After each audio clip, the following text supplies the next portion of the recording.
Hey everyone, my name is Matt. Welcome to my shop. Today's October 24th, and this is my weekly shop update. I'm in one of those moods, so you get yourself ready. So it has been a good week in the shop, very productive week, at least for my wife who's been out here making skateboards every night after the kids go to sleep. You see got the baby monitor back there. That's parenting. So here is where her skateboard is currently at. It's all pressed out and it's currently going through the finishing process, getting ready for the wheels to get attached to that thing, which is what we're going to do tonight. So she had previously finished up the form, and the only thing we left to do there was just to put some cork on there, which would kind of help even things out because the cork is compressible, so if the two halves of the form aren't perfect, the cork should help to make up any kind of difference there. So then she could finally get to making an actual skateboard. So it was time to get some stock put together to make that thing. So she glued up a blank from some walnut and maple, and then that blank was then resawn into the individual veneers that would become the skate deck. So we're basically making some pretty fancy plywood. All those veneers can then be glued together and stacked in the right sequence and then pressed into the actual skateboard deck. So for the pressing, she used a vacuum bag, which worked out really nice. So it was able to fully compress that entire thing together and make for a really nice solid board. And then after it came out of the bag, it was just a matter of getting the thing cut to its final size and final shape, and then a little bit of finish prep and finishing, and that is where we are at right now. So it is pretty cool to see this thing, come to fruition after all these months. We've been really hustling to get this thing done here every night, out here working on it a little bit. It's interesting working on a project like this in like 45-minute to an hour chunks, which is what we've been doing. And I don't know, it's just cool to finally be at this point with the project like this. So that is where this one is at. We're hustling, like I said, to get this thing done because it's been on the list of things to get done for a long time. So we're hoping to have that video out this week, which would be cool. I'm looking forward to that. Lindsay did a really nice job going through the whole process, so it'd be fun. It's gonna be a fun one. So as far as what I've been up to, besides editing this video and filming it while she's been here, I've been doing some work on the slab table epoxy thing. So here is where that is at. And if you're thinking to yourself, hey Matt, that looks exactly the same as last week, you're sort of right. So it does look pretty much the same. What I've been doing is taking care of all of the little touch-up work that needs to happen on the surface here. So I had some chip out from flattening this thing with the router that needed to be filled. I had some voids in this bark area as well as this crack here that needed some touch-ups. So I've been doing some touch-up fills pretty much all week, and I've been doing that on both sides because it is somewhat transparent. I don't want the underside to be able to be seen through and be able to see some of those issues. So at this point, what I did last night actually was give it a little cleanup with some mineral spirits.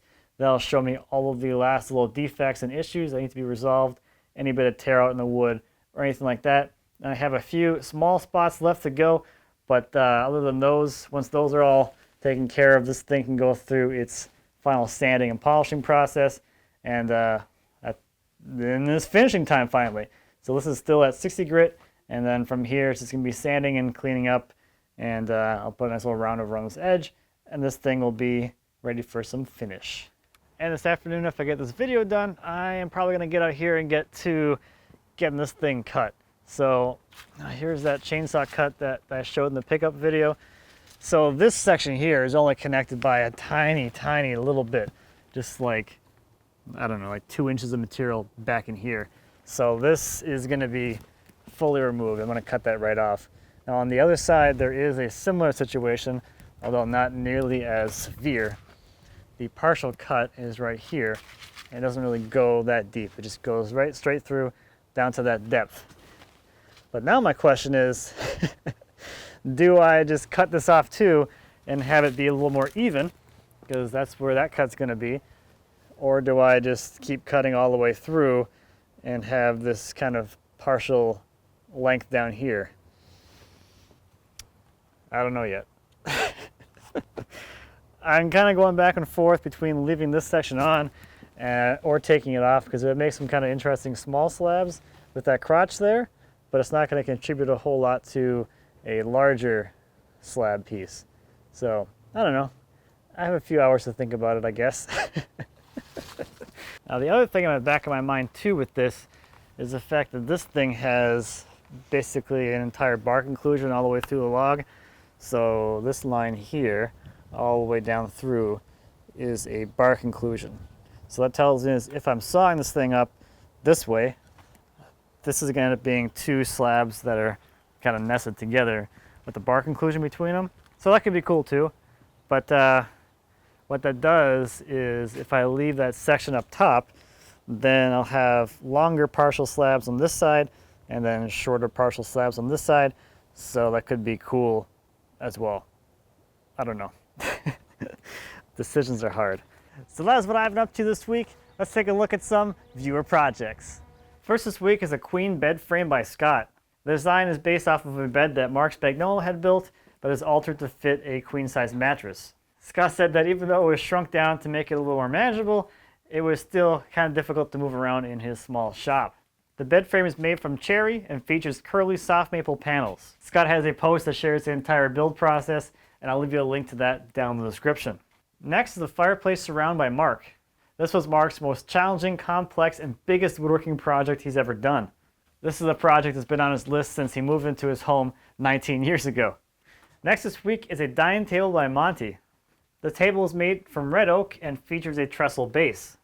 The overall size of it is 84 inches long by 32 inches wide. And last this week is an entry table by Will.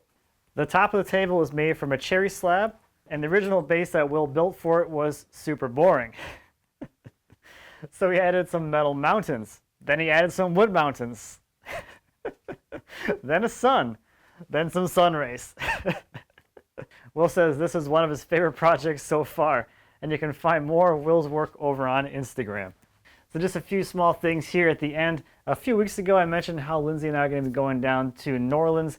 We're going to be there Sunday through Tuesday, so we're going to be doing a meetup. We have decided on the location and time. It's going to be this Sunday. It's going to be the 27th of October from 4 to 7, and we're going to be at Central City Barbecue. And I will leave you information about that down in the description below. Now, I don't know if this is out yet or if it's on newsstands or if it's in mailboxes or whatever, but there is this fine woodworking issue here, and there's that guy in there. So there's this really great milling your own lumber article in here by Jason Stevens. Really nicely done, and then there's a little bit here about kind of my setup, I guess you can call it, and how I do things. So look for this somewhere where you buy these things. Maybe in your mailbox, or maybe on a newsstand at some point whenever those are on newsstands. So yeah, there's that, and yeah, I think that's about all I've got going on this week. Thank you as always for watching. I greatly appreciate it. If you have any questions or comments about anything I talked about today or anything here in my shop, please feel free to leave me a comment. As always, I'll be happy to answer any questions you might have. And until next time, have woodworking.